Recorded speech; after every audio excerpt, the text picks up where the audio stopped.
오늘은 사도신경 공부 7번째 시간입니다.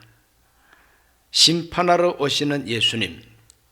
제목을 기억합니다. 심판하러 오시는 예수님. 지난주 수요일 날은 하늘에 오르사 하나님 우편에 앉아 계시다가, 하늘에 오르사 성천이죠. 하나님 우편에 앉아 계시다가 하나님 우편에 앉으신 예수. 하나님 우편에 앉으신 예수는 만왕의 왕이요 만주의 주로서 다스리는 자리, 통치하는 자리, 섭리하는 자리, 모든 것이 하나님의 손 위에 있고 예수님의 손바닥 위에 있습니다.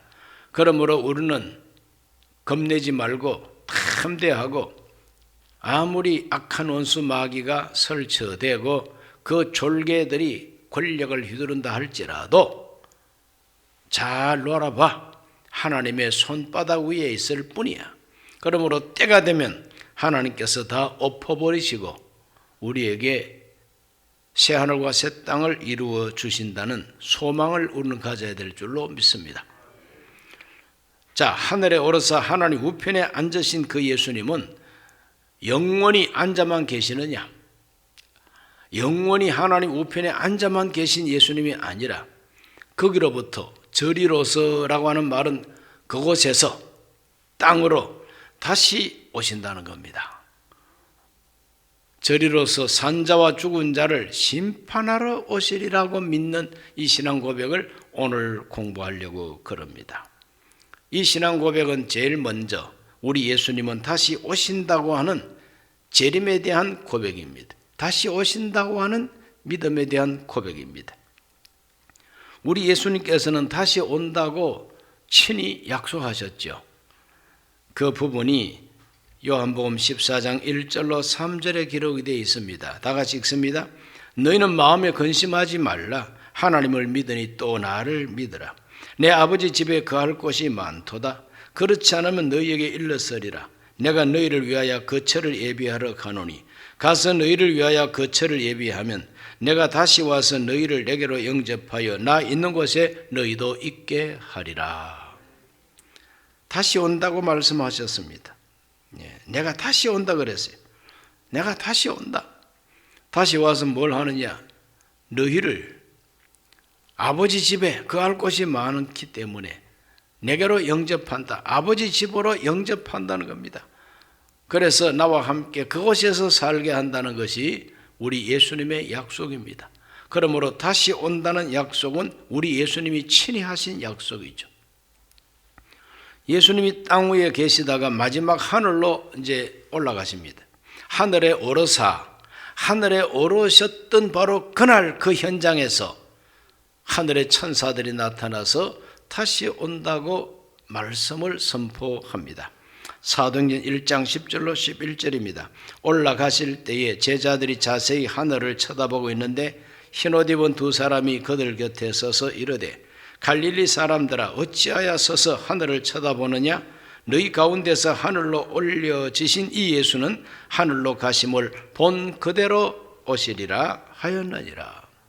하늘로 가심을 본 그대로 오시리라. 다시 오신다 이 말이죠. 하늘로 올라가신 그대로 다시 오신다는 거예요.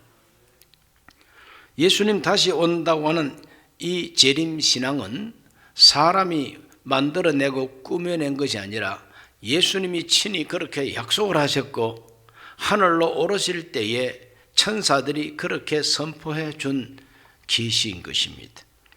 그러므로 우리 예수님은 틀림없이 다시 오십니다. 다시 오시는 예수님이 우리 기독교 신앙의 최대 희망입니다.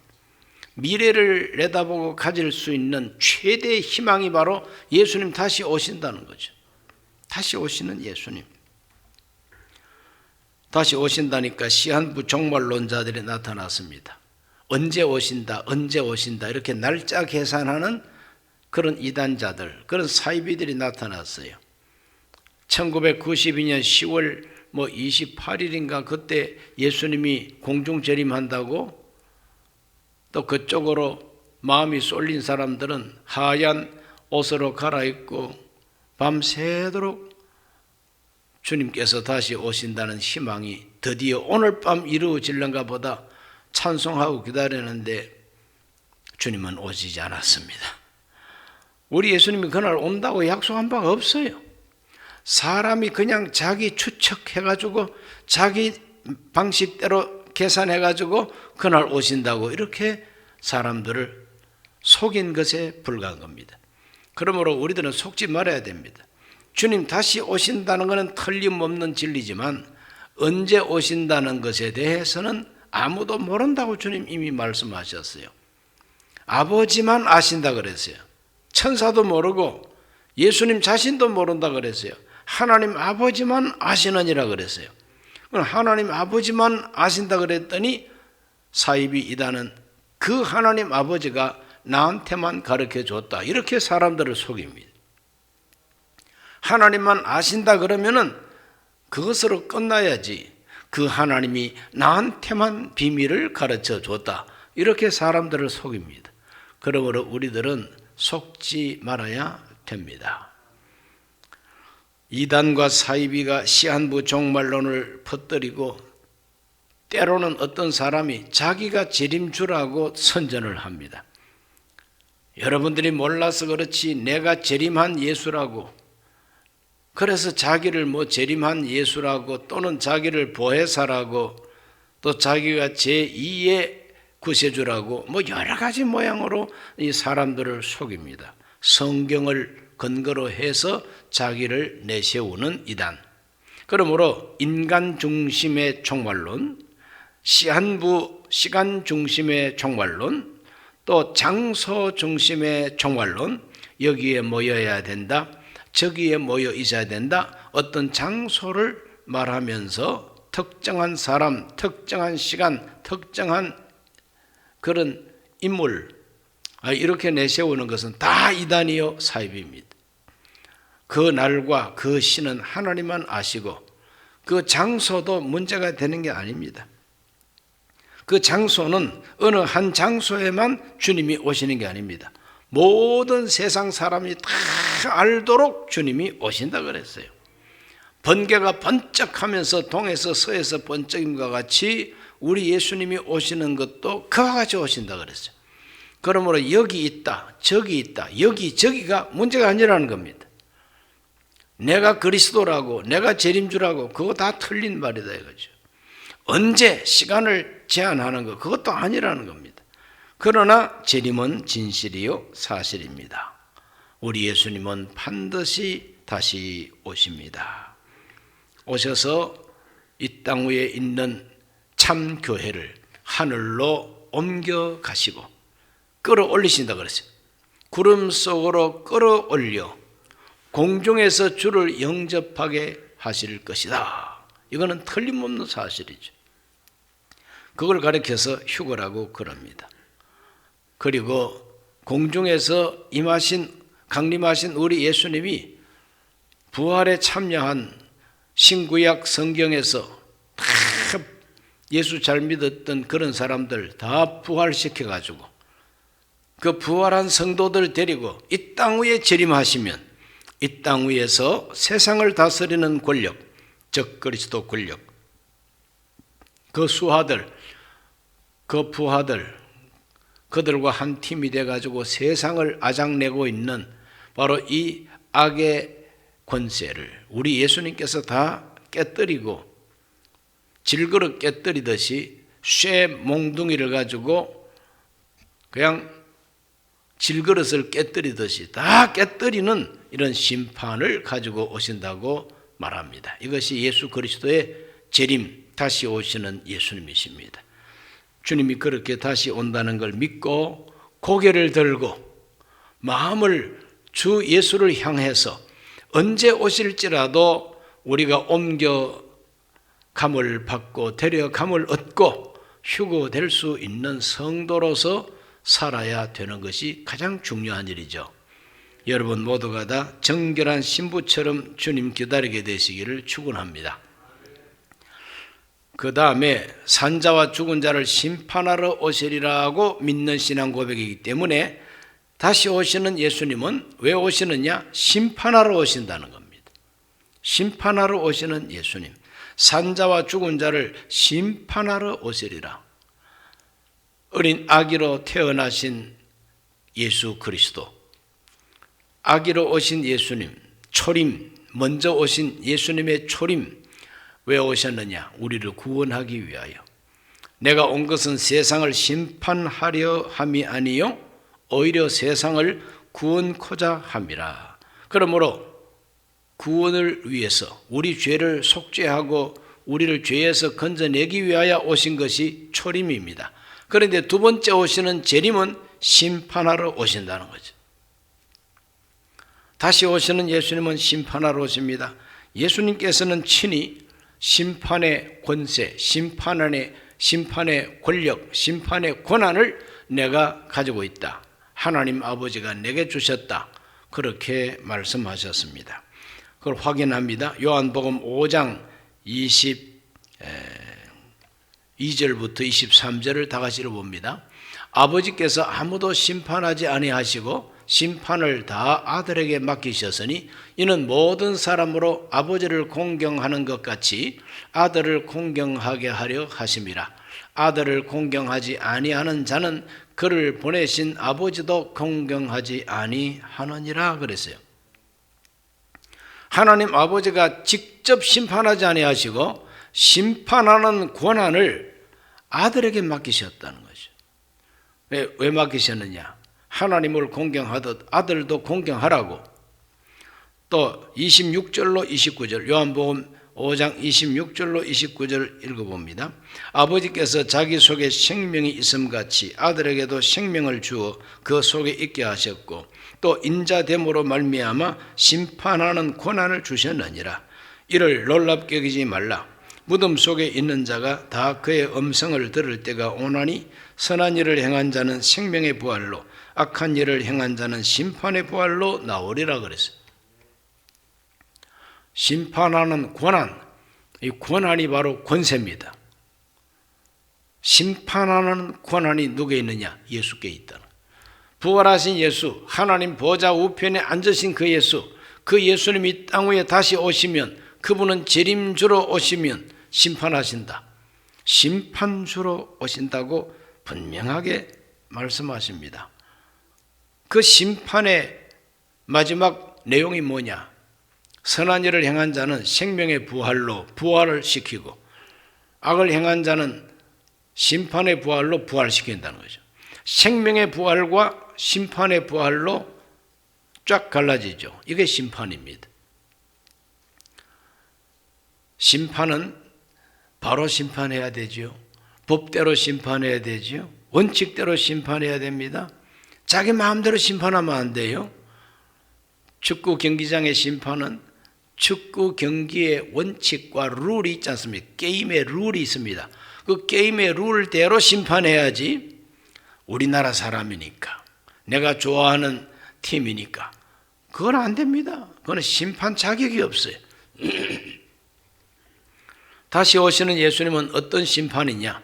생명의 부활에 참여할 자와 심판의 부활에 참여할 자를 정확하게 구분합니다. 이게 바로 심판이에요. 우리들은 심판 그러면은 부정적인 생각만 합니다. 심판, 벌 받는 게 심판이지. 아닙니다. 심판을 바로 받으면은 이긴 자는 확실하게 이기게 되고 진 자는 확실하게 지게 되는 거죠. 생명을 얻을 자는 분명히 생명을 얻게 되고 심판받을 자는 분명히 심판을 받는 것이 예수 그리스도의 심판입니다. 할렐루야. 이 세상 심판자들은 어떨 때는 진짜 참 세상 말로 개떡같이 심판한다고. 누가 봐도 여기 잘못됐는데 그게 벌 주지 않아.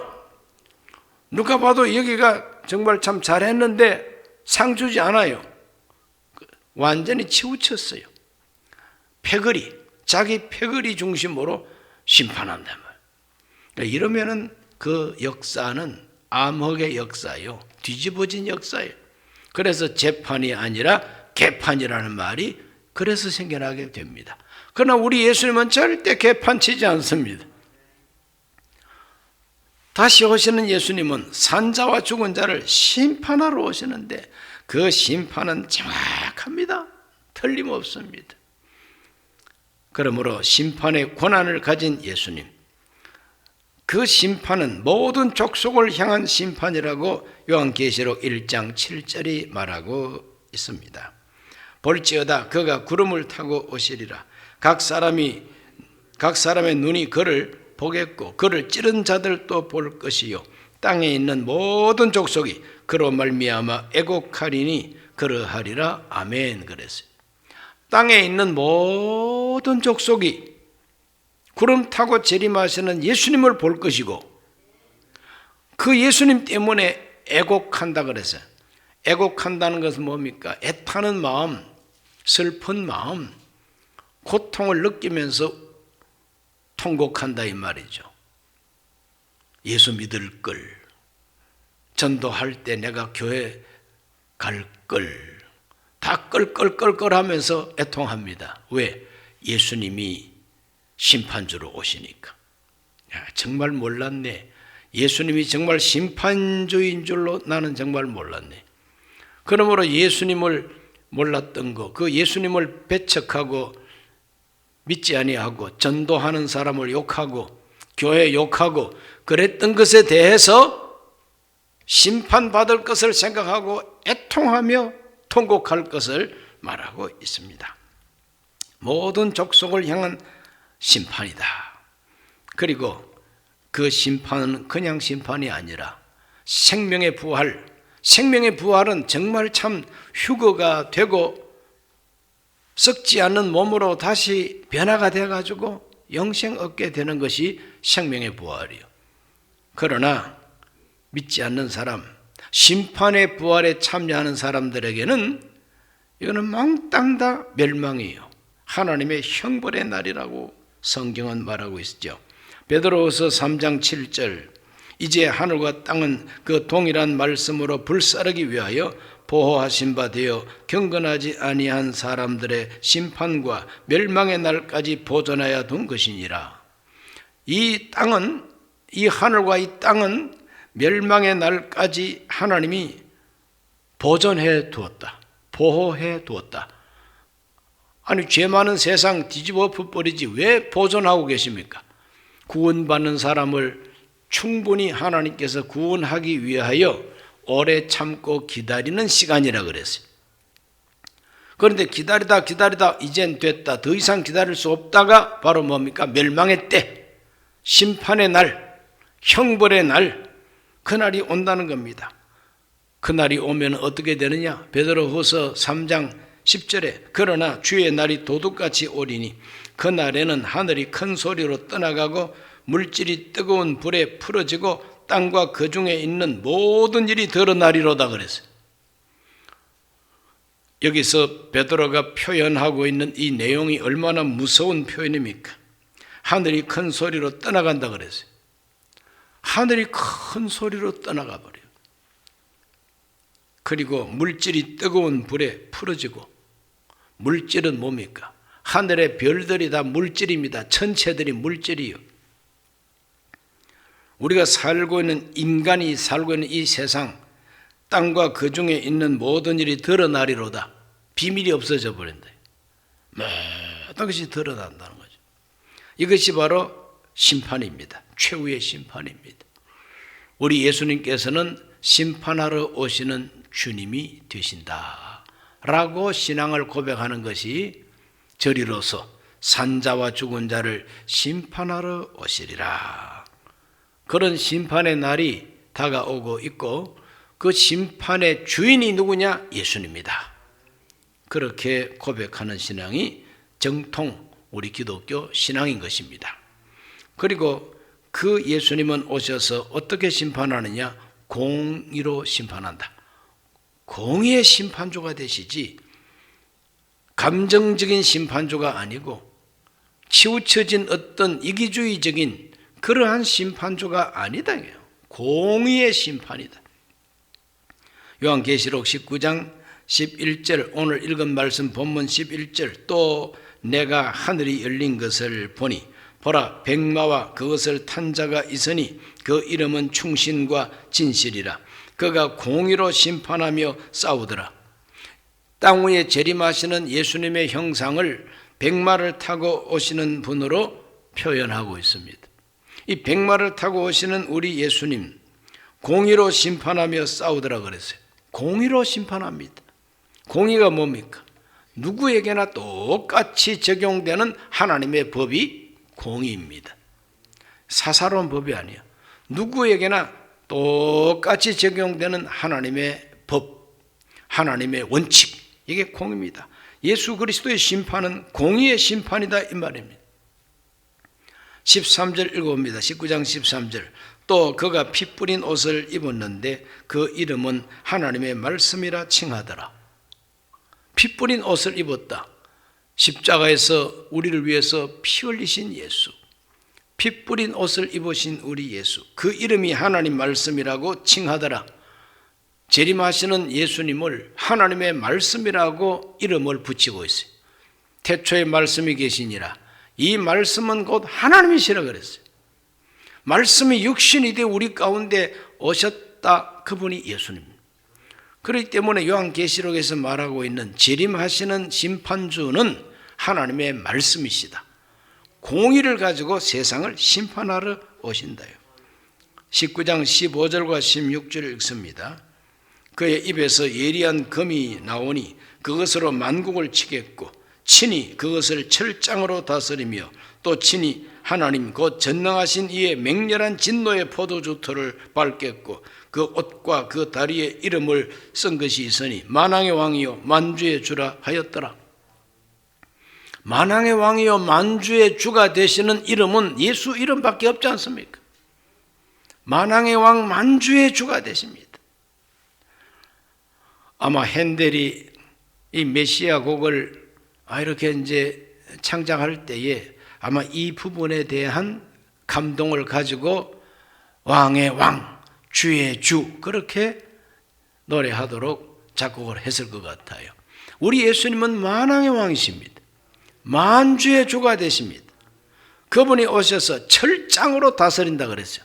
철장이 뭐냐 하면은 철몽둥이, 철막대기. 금속 중에서 가장 강력한 금속을 철로 표현하지요. 철. 그래서 철로 만든 무기가 가장 강한 무기인데 그 철 막대기를 가지고 질그릇 깨듯이 심판하신다. 이분이 바로 예수 그리스도의 심판이다. 공의로운 심판이 이루어진다는 거예요. 가장 공평한 심판이 이루어진다는 거예요. 뭐 누구는 더 심판받고 누구는 덜 심판받고 그거 없다는 거예요. 하나님의 공의로 심판을 아무도 불평 불만할 수가 없어요. 내가 무슨 죄가 있길래 나를 지옥 보냅니까? 항의할 수가 없어. 왜? 너의 죄를 네가 알렸다. 그럼 분명하게 하나님은 공의로 심판하기 때문에 심판받는 사람들이 한 사람도 그 앞에서 불만이 있을 수가 없다. 싸다 싸. 내가 이 벌 받아도 싸지. 그리고 지옥 간다는 거죠. 지옥 불로 들어가게 되어 있는 것입니다. 그러므로 우리 예수님께서는 만왕의 왕 만주의 주로서 하나님의 말씀으로 오셔서 하나님의 말씀이 바로 공의입니다. 그 말씀으로 심판하신다는 거죠. 우리 모두가 다 이와 같은 심판주 예수 그리스도가 다시 온다는 믿음을 확실하게 가져야 됩니다. 이와 같은 심판이 있다고 믿으면은 오늘 우리가 하루하루 살아갈 때에 내가 살아가는 이 모든 삶의 현장과 내가 행동하는 나의 행위와 내가 가지는 의도와 내가 생각하는 이 생각이 하나님 앞에 인정을 받기 위해서 노력할 수밖에 없죠. 그러나 심판이 없다 그러면은 누가 알게 뭐람? 누가 어쩌겠느냐? 내가 이렇게 산다고 누가 어쩔 거냐 이 말이죠. 심판을 믿지 않는 사람들은 내 마음대로 살아도 누가 간섭할 거냐? 지금 내 권세가 이렇게 대단한데 자기 권세, 자기 힘을 믿고 악을 행합니다. 그러나 하나님의 심판을 믿는 사람은 하나님이 심판할 것이기 때문에 내가 조심스럽게 살아야 되고 내가 하나님의 공의로운 말씀에 맞도록 살아야 된다고 그런 삶의 태도를 가지니까 그런 사람들이 많이 사는 나라일수록 좋은 나라가 되는 것이죠. 할렐루야. 유감스럽게도 대한민국을 통치했던 많은 지도자들 가운데서 하나님이 심판하신다는 걸 믿지 아니하고 심지어는 하나님이 없다고 생각하고 무신론을 바탕으로 한 공산주의자, 이런 사람들이 하나님을 믿지도 아니하고 하나님의 심판을 믿지 않기 때문에 자기들의 권력이 최고인 줄 알고 거짓말 해놓고도 그냥 눈도 끔찍하지 않습니다. 얼굴이 붉어지지도 않습니다. 거짓말도 잘하는 게 능력이라고 생각합니다. 죄 짓는 것도 능력이라고 생각합니다. 이러한 통치자가 있는 이런 나라가 어떻게 하나님께 복을 받을 수가 있겠습니까? 하나님은 산자와 죽은 자를 심판하러 오신다고 하는, 예수 그리스도는 심판하러 오신다고 하는 그 믿음이 오늘 우리의 생활을 지배하도록 해야 됩니다. 그러면 산자와 죽은 자가 뭐냐? 산자와 죽은 자가 뭐냐? 산자와 죽은 자들을 심판하러 오신다 그랬는데 누가 산자고 누가 죽은 자냐? 산자라고 하는 것은 하나님 앞에서 산자입니다. 산자는 하나님의 생명을 얻은 사람이 살아있는 사람입니다. 성경은 예수 그리스도를 믿고 성령을 받지 못한 사람들은 죽은 자로 취급하고 있다는 원칙을 알아야 됩니다. 죽은 자로 취급하고 있어요. 산자는 누가 산자냐? 요한복음 3장 36절 말씀에 아들을 믿는 자에게는 영생이 있고 아들에게 순종하지 아니하는 자는 영생을 보지 못하고 도리어 하나님의 진노가 그 위에 머물러 있느니라 그랬어요. 하나님의 아들 예수 그리스도를 믿는 자에게는 영생이 있다 그랬어요. 영생이 있다 그래요. 영생을 만져볼 수도 없고 영생을 느껴볼 수도 없고 영생이 따뜻한 것도 아니고 차가운 것도 아니고 시원한 것도 아니고 이거는 신비한 생명이 영생입니다. 인간 생명 자체가 신비한 겁니다. 그런데 하나님이 주시는 생명, 영생, 영원한 생명, 하나님의 생명, 그 사람을 산자라고 성경은 말합니다. 여러분 모두가 다 산자가 되기를 바랍니다. 요한복음 5장 24절은 이렇게 말합니다. 내가 진실로 진실로 너희에게 이르노니 내 말을 듣고 또 나 보내신 이를 믿는 자는 영생을 얻었고 심판에 이르지 아니하나니 사망에서 생명으로 옮겼느니라. 예수 그리스도를 영접하고 그 말씀을 믿는 사람은 사망에 이르지 아니한다 그랬어요. 왜? 생명이 있기 때문에. 사망에서 생명으로 옮겨진 바 됐다 그랬어요. 그러므로 오늘 우리는 하나님의 생명을 받고 사망에서 생명으로 옮겨진 사람이 되어야 되겠습니다. 자, 요한복음 6장도 한번 읽어봅니다. 6장 47절로 48절을 다 같이 한번 읽어봅니다. 진실로 진실로 너희에게 이르노니 믿는 자는 영생을 가졌나니 내가 곧 생명의 떡이니라. 진실로 진실로 말씀하셨어요. 믿는 자에게는 뭐가 있다고? 영생이 있다고 그랬어요. 그러므로 우리 하나님이 보실 때 누가 산자냐, 누가 살아있는 사람이냐 이거죠. 살아있는 사람은 예수 그리스도를 영접한 사람이, 하나님의 생명을 받은 사람이 살아있는 사람이다. 살아있어야 하나님이 불러간다는 걸 믿으시기를 바랍니다.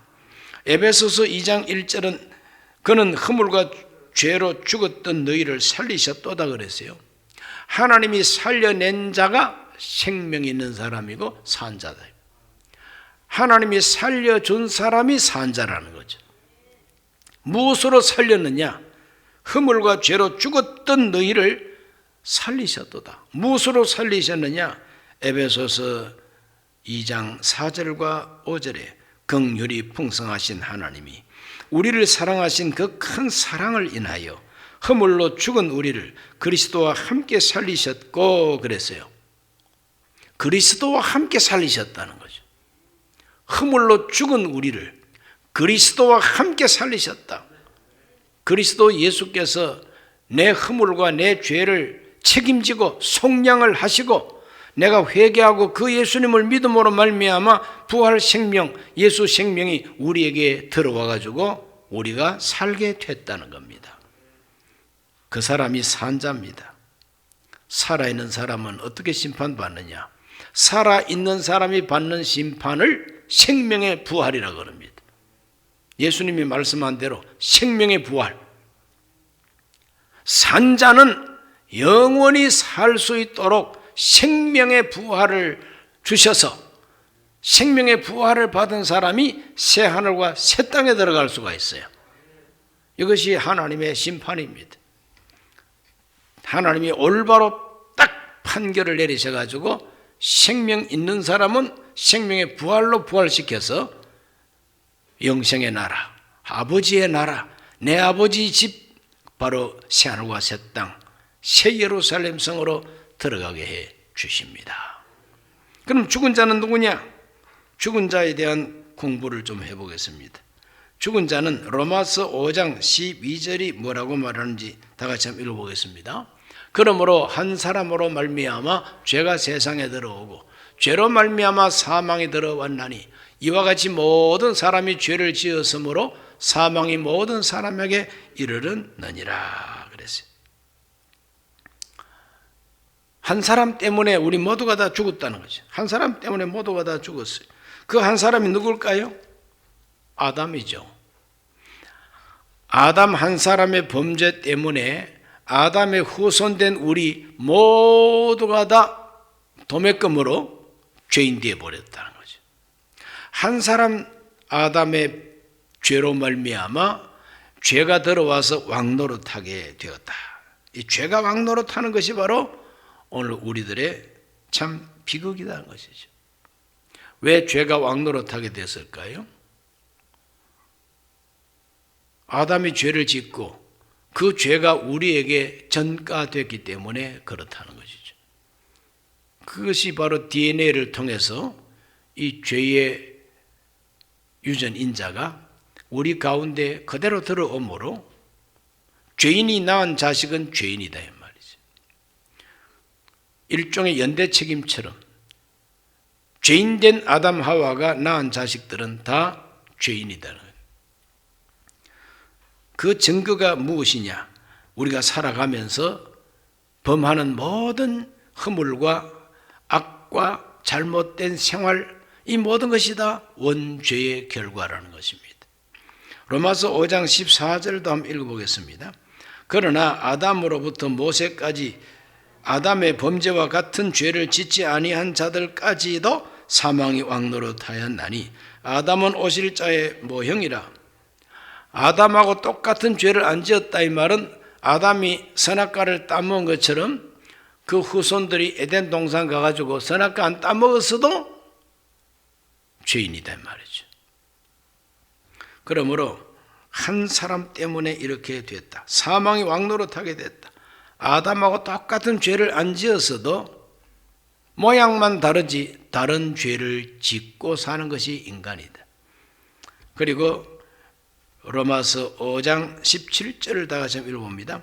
한 사람의 범죄로 말미암아 사망이 그 한 사람을 통하여 왕노릇하였은즉 더욱 은혜와 의의 선물을 넘치게 받는 자들은 한 분 예수 그리스도를 통하여 생명 안에서 왕노릇하리로다.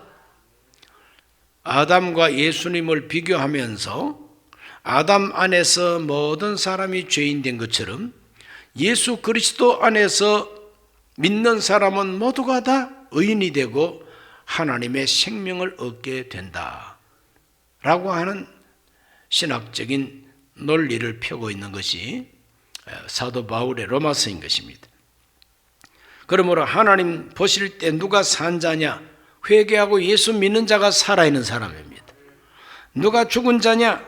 예수 그리스도 바깥에 있는 자가 다 죽은 자들이죠. 예수 믿지 않는 자가 죽은 자요, 예수님을 들이받는 자가 죽은 자입니다. 요한계시록 19장 19절로 21절을 읽습니다. 또 내가 보매 그 짐승과 땅의 임금들과 그들의 군대들이 모여 그 말 탄 자와 그의 군대와 더불어 전쟁을 일으키다가 짐승이 잡히고 그 앞에서 표적을 행하던 거짓 선지자도 함께 잡혔으니 이는 짐승의 표를 받고 그의 우상에게 경배하던 자들을 표적으로 미혹하던 자라. 이 둘이 산채로 유황불 붙는 못에 던져지고 그 나머지는 말탄 자의 입으로부터 나오는 금의 죽음의 모든 새가 그들의 살로 배불리더라. 여기 최후의 심판인데 여기 보면은 누가 죽은 자냐, 누가 죽을 자냐, 그것은 짐승과 땅의 임금들과 그들의 군대들이라 그랬어요. 짐승과 땅의 임금들, 그들의 군대. 짐승은 바로 적그리스도요, 땅의 임금들은 그 적그리스도를 적극적으로 지지하는 대통령들, 땅에 있는 많은 지도층들, 그들의 군대들. 그들의 군대들이라 그러면 꼭 총칼을 들고 있는 군대만이 아니라 추종자들, 적그리스도와 그 휘하에 있는 지도자들을 추종하는 모든 세력이 다 그 군대입니다. 이 사람들이 모여가지고 뭘 하느냐? 말탄 자와 그의 군대와 더불어 전쟁을 일으키다가 그랬어요. 말탄 자가 누구냐? 재림하시는 예수, 심판주로 오신 예수요. 그리고 그의 군대는 누굽니까? 천군 천사죠. 우리 예수님께서 부활시켜서 함께 데리고 오는 인류 역사 속에 살았던 구원받은 사람들입니다. 그들과 더불어 전쟁을 일으킨다고 그랬어요. 이게 바로 영적 전쟁이죠. 예수 그리스도를 향해서 전쟁 일으키는 자들, 교회를 향해서 전쟁 일으키는 자들 지금도 있지 않습니까? 십자가 불태우고 예배당 폭파시키고 목사들 잡아가고 죽이고 성도들을 박해하고 불이익을 받게 하고 낙인을 찍고 욕하고, 이게 다 전쟁 아니겠습니까? 그러므로 재림하시는 예수님과 그의 성도들을 향해서 전쟁을 일으키는 자들이, 이런 자들이 몽땅 다 죽은 자들이에요. 그 속에 생명이 없으니까, 그 안에 영생이 없으니까 생명 자체이신 예수 그리스도를 향해서 대적하는 거죠. 전쟁 일으킨다. 그래서 그냥 불신자가 아니죠. 그냥 무신론자가 아니요. 전투적인 불신자고 전투적인 무신론자가 돼가지고 교회라 그러면 자다가도 일어나서 칼 들고 설친다. 예수 이름만 들어도 그냥 폭탄 들고 설치는 거죠. 적극적인 무신론, 적극적인 이와 같은 불신자들이죠. 전투적입니다. 전쟁 일으킨다 이거죠. 이런 사람들이 다 죽은 자로 취급을 받습니다. 그러므로 산 자를 심판하시면은 영생을 얻고, 죽은 자의 심판은 영원한 형벌이에요. 그 영원한 형벌이 뭐냐 하면은 꺼지지 않는 지옥불이라고 그랬습니다. 꺼지지 않는 지옥불에 던져 넣는다 그랬어요. 마가복음 9장 43절을 다 같이 읽어볼까요? 만일 네 손이 너를 범죄하게 하거든 찍어버리라. 장애인으로 영생에 들어가는 것이 두 손을 가지고 지옥 곧 꺼지지 않는 불에 들어가는 것보다 나으니라. 이거 우리 예수님이 직접 하신 말씀이죠. 예수님이 말씀하시는 지옥은 꺼지지 않는 불이라고 그랬어요. 꺼지지 않는 불, 지옥에 들어가는 것보다도 낫다. 장애인으로 사는 것이 지옥에 들어가는 것보다 낫다. 이건 하나의 그 강조 비유법입니다. 얼마나 지옥에 불이 뜨거우면은 지옥에는 가지 말아야 된다는 예수님의 강조입니다. 손이 죄를 짓게 하느냐? 손 찍어내 버리라. 눈이 죄 짓게 하느냐? 눈 하나 빼내 버리라. 장애인이 되어서라도 사는 게 낫지 지옥불에 들어가는 것보다도. 그만큼 지옥불은 무서운 곳이라. 그런데 그 지옥불에다가 다 집어 던지는 것이 바로 불신자의 심판이요, 죽은 자의 심판이요, 그게 바로 심판의 부활이라 하는 것입니다. 그동안에 악하게 살다가 죽어버렸으면 그만이다? 아닙니다. 죽으면 그만이 아니라 다시 끄집어내세요. 하나님이 다시 끄집어내시는 게 바로 뭐냐 하면 죽은 자의 부활입니다. 심판의 부활인 것입니다. 심판을 목적으로 하는 부활, 죽은 자들을 하나님이 다 끄집어내시는 거죠. 히틀러도 이리 와, 너. 김일성이, 자식, 이리 와. 무솔리니, 너, 이리 와. 교회를 박해했던 로마 황제들, 황제 좋아하네. 이리 와. 우리 예수님께서 죽은 자들을 싸그리 다 모읍니다. 다 부활시켜요. 부활시켜가지고 어떻게 하느냐? 지옥불에다가 던진다는 것이 바로 예수님의 심판입니다. 그런 심판이 있어야 될까요? 없어도 될까요? 마음씨 좋은 사람은 기왕 살다 죽었는데 그것도 끄집어낼 거 뭐 있습니까? 그냥 그대로 두세요. 그러겠죠. 그러나 저는 좀 성격이 좀 모질어서 그런지 다 끄집어내야 되겠어요. 다 끄집어내가지고 지옥불에다가 던져야 제 속이 시원하겠습니다. 좀 모질죠, 제가? 그래도 어쩔 수 없어요. 그런데 제 성질이 모질어서가 아니라 예수님이 그렇게 한다고 성경에 말씀하고 있잖아요. 산자와 죽은 자를 심판하러 오시리라. 산자는 하늘로 휴거시키고 산자들은 새하늘과 새 땅에 들어가서 영생 얻게 하고 죽은 자들은 다 지옥불에 집어던진다. 마가복음 9장 47절에서 49절을 다 같이 한번 읽어보겠습니다.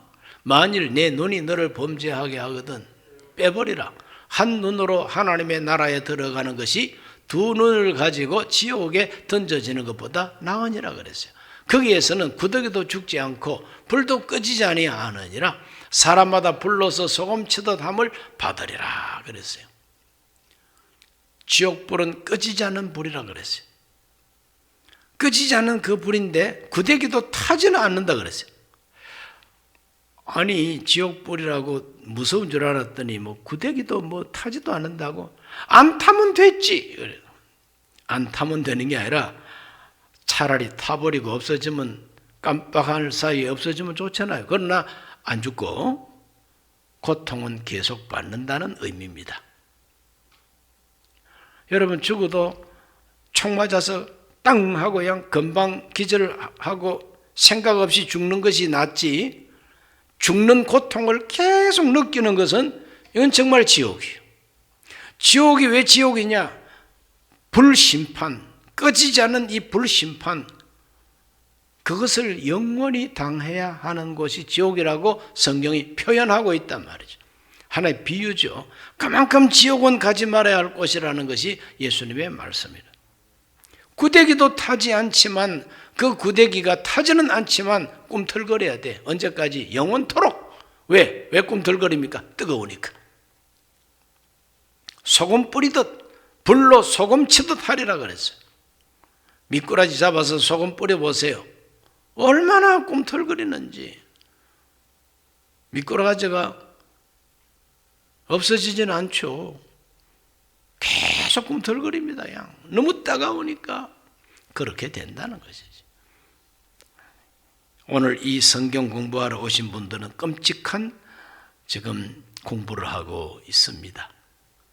끔찍한 공부를 하고 있어요. 우리 예수님께서는 꺼지지 않는 불에 던진다 그랬어요. 아까 분명히 말했지 않습니까? 요한계시록 19장에 보면은 20절 하반절에 보면은 이 둘이 산채로 유황불 붙는 못에 던져지고 그랬어요. 유황불 붙는 못은 연못, 호수죠.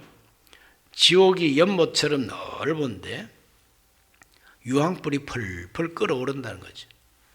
거기다가 집어 던진다는 거지. 요한계시록 20장 10절 말씀에 보면 사탄 마귀도 거기에 던진다 그랬어요.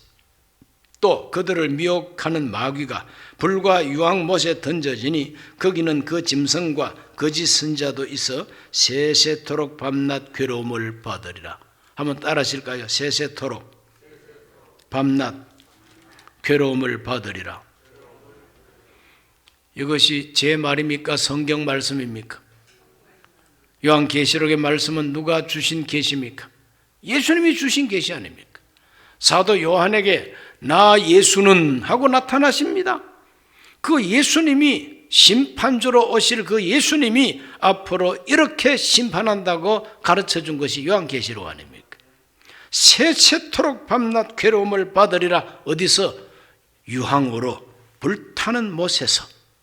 거기는 적그리스도도 던져지고 그를 옹호하고 선전하던 거짓 선자들도 던져지고 그를 따르는 군대가 다 거기에 빠지고 모든 죽은 자를 거기다가 쓸어 넣어버린다는 거죠.